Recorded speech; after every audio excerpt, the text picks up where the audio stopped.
প্রতি বছর $8 বিলিয়ন মতন টাকা বিদেশে পাচার হয়ে যাচ্ছে। মাননীয় সদস্য রুমিন ফারহানা, আপনি একটি সম্পূরক প্রশ্ন করতে পারেন। প্রশ্ন, not statement, please. Thank you. মাননীয় স্পিকার, আপনাকে অসংখ্য ধন্যবাদ।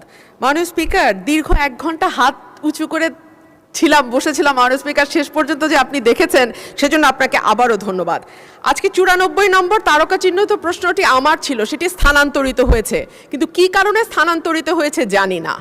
মাননীয় মন্ত্রীর কাছে আমার প্রশ্ন, আমদানি এবং রপ্তানির আড়ালে প্রতি বছর $8 বিলিয়ন মতন টাকা বিদেশে পাচার হয়ে যাচ্ছে। মাননীয় মন্ত্রীকে আমাদের বলবেন এই ধরনের পাচার বন্ধ করবার ক্ষেত্রে বাণিজ্য মন্ত্রণালয়ের কিছু করবার আছে কিনা, যদি থাকে সেটি কি, এবং এই ব্যাপারে সরকারের কোনো উদ্যোগ আছে কিনা। ধন্যবাদ মাননীয় স্পিকার। ধন্যবাদ মাননীয় সদস্য। মাননীয় মন্ত্রী। আমদানি এবং রপ্তানির আড়ালে $8 বিলিয়ন পাচার হয়ে যায়। মাননীয় স্পিকার, এটা একটা পারসিভড অ্যামাউন্ট। এখন আমদানি রপ্তানির আড়ালে আমদানির অনেকগুলির মধ্যে টেরিফ আছে, সেই প্রাইস ফিক্স আছে, অনেকগুলির মধ্যে পিএসআই আছে, প্রিশিপমেন্ট ইন্সপেকশনের ক্লজ আছে।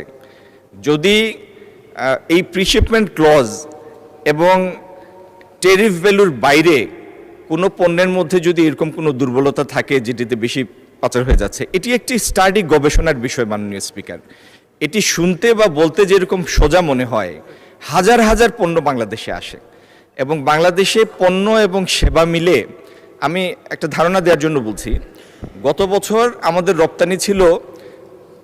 আমদানি ছিল 67 বিলিয়নের মতো। 67 বিলিয়নের আমদানির মধ্যে এবং 55 বিলিয়নের রপ্তানির মধ্যে, তার মানে প্রায় 130 বিলিয়নের আমদানি রপ্তানির অর্থনীতি এই দেশটি। এটির মধ্যে পিন পয়েন্ট করে বলা যে ঠিক অমুক প্রোডাক্টের মধ্যে অর্থ পাচার হচ্ছে, এটা বেশ জটিল একটা বিষয় এবং একটা গবেষণাধর্মী কাজ। মাননীয় স্পিকার, এই ব্যাপারে আমরা সচেতন আছি, আমরা স্টাডিও করছি।